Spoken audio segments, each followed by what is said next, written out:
Hello and welcome to the Daily Millwall for Thursday, the 8th of April 2021. Today in Millwall news, a youngster has gone on loan to Barnet.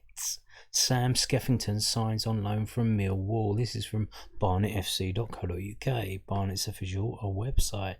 And it says, Barnet Football Club are delighted to have completed the loan signing of midfielder Sam Skeffington on loan from Sky Bet Championship side Millwall.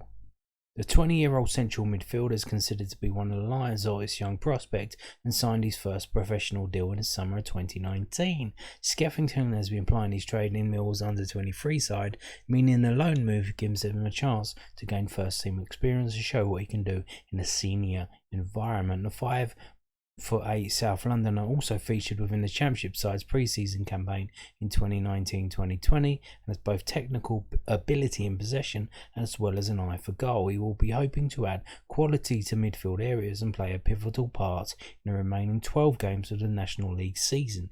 Skeffington becomes immediately available for selection and could make his debut in Saturday's Vanarama National League trip to Maidenhead United. We'd like to thank Millwall FC for their part in the deal, and we're thrilled to have Sam joining us for the remainder of the campaign. Sam will wear the number 25 during his time with the club. Now this one came out of the blue, a bit shocking because it's April and we're near the end of the season, but they can still sign players. It's like, what? And then you remember, they've, as it says here, where was it? Oh, well, I just read it. Oh, 12 games. Yeah, 12 games. So we've only got like 6 games left. They've got 12 games left. Because remember, their season got suspended while ours didn't. And they've come back. So, and as well as, I think, with National League rules, I believe, I've had a quick look, but it's like pages and pages of PDFs about transfers.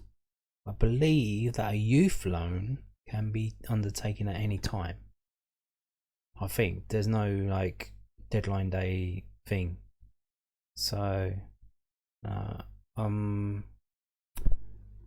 you go. I don't know. And the thing, Barnet are I think they were like at the bottom of the league. They're not doing too well. And another funny thing with the National League this season is that there's no relegation. So teams haven't really been bothering that much. A couple of teams gave up and quit. Dover did, I know. They couldn't afford to carry on without getting any money from anyone. So their results have been expunged.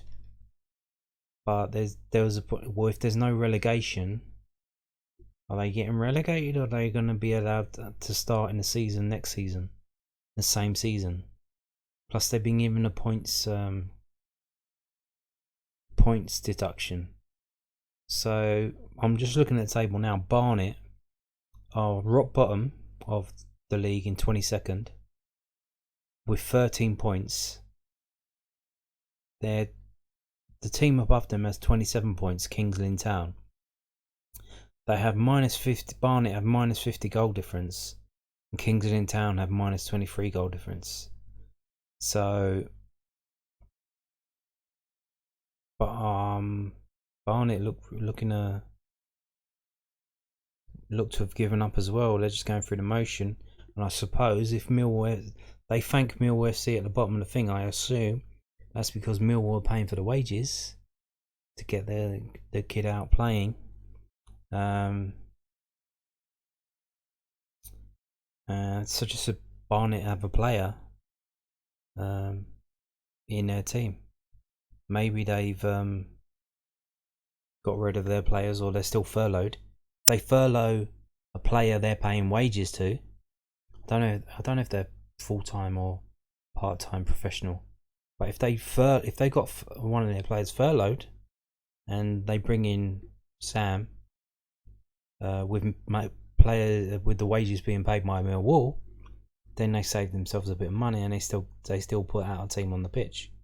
But there are rules against how many loan players you can have. But there's that. There's also the other possibility that round about this time of the year, the sad situation where players have to be told, you won't be getting a contract for next year. I'm sorry about that, but we're not going to give you another contract.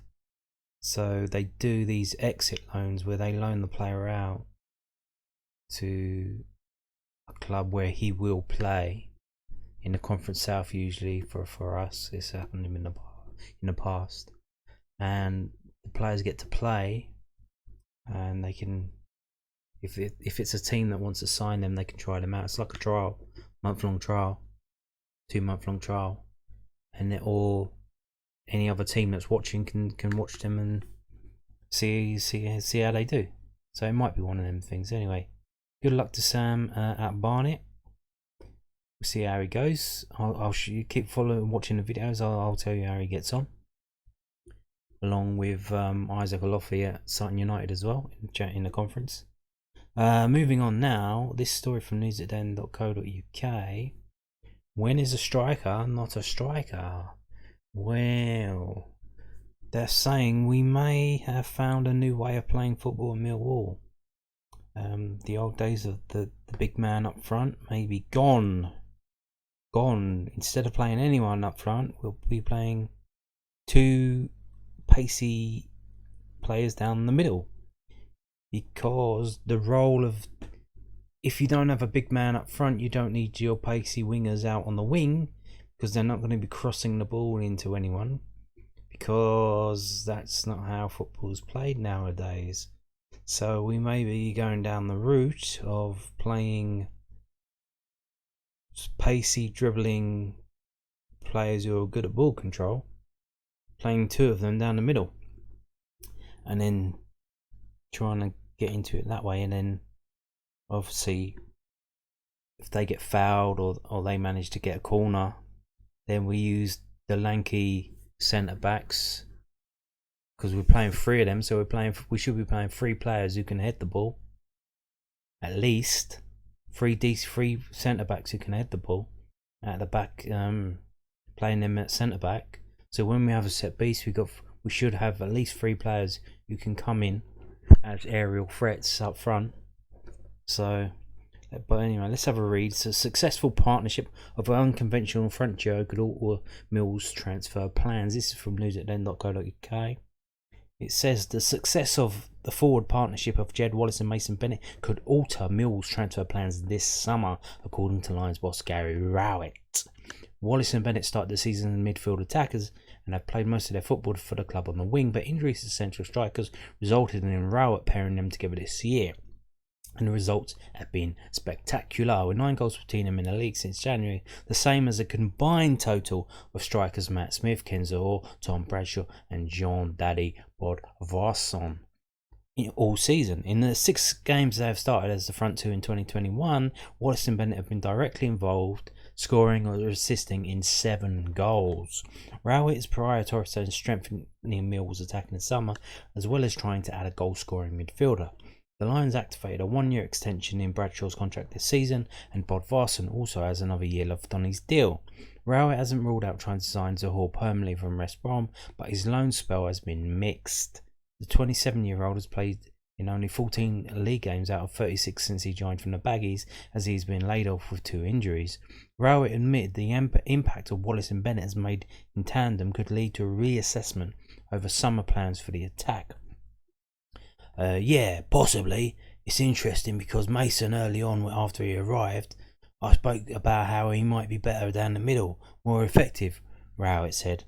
With Jed, he always benefits from just being able to go and use his energy without too much constraints on him. When you're a winger and you're constantly having to chase someone back into your own half if you haven't got the ball, these things just take you away your energy in and around the top end of the pitch. At the minute, to give Jed that little bit of freedom has really suited him. Both him and Mason have struck up an understanding. They actually complement each other well. with that little bit of physicality and Mason being able to hold the ball up and win headers and fight and be strong. Jed provides the energy off that. So they've been good, but we're still essentially after the same thing. We still need more goals next season. We need more forward options. But how that might look in terms of numbers might possibly change because of these two's form. So there you go. Could it be that that's the way we're playing now? It's a bit worrying that we've got Bradshaw and Bob Varson still under contract for next year. I can't see anyone coming in for them until we probably get to January, and then we do some kind of deal where we let them go early. But still, luckily the League One wage cap, salary cap hasn't gone through, so that will be even worse because it reduces the number of options that we have for moving on players. So there you go. Moving on now to this. I spoke about this a little bit yesterday, and it's been confirmed. Swansea City visit is unavailable on iFollow. This is from millfc.co.uk, the club's official website. And because the game is on live on Sky this weekend, it will not be available on iFollow in terms of video. You can still listen to it on iFollow if you have iFollow, but you cannot watch the videos until quite later on. Maybe I think it's like 24 hours after. Maybe it's less than that. But you get the whole game. You can watch the whole game replay. But in terms of live, you'll have to watch it on Sky, or you can watch the highlights later on iFollow. But here it goes. It says live coverage of Millwall Sky Bet Championship fixture against Swansea City on Saturday, 20th of April. Kick-off 12:30 p.m. It is at lunchtime. Remember, will be unavailable on iFollow due to Sky Sports showing the game exclusively live. Neither UK nor international subscribers will be able to view the action from the Den. Audio passes on sale here, or if you're a season ticket member, I think you should have audio passes automatically anyway if you signed up for the season. So 12:30 kickoff. Here we go. It's on this one here, Sky Sports Football and Sky Sports Main Event. That's live at 12 o'clock. The program starts, but looking further down, it is repeated on Sky Sports Football at 7 p.m. So if you can't watch it live at 12:30, but you want to watch it later, the whole match, you can watch it at 7 p.m. on Sky. If you don't have the recording box, or you just want to watch it live, 7 p.m. as well. So there you go. So that's it for Millwall News. Thank you for watching this video. Bye for now.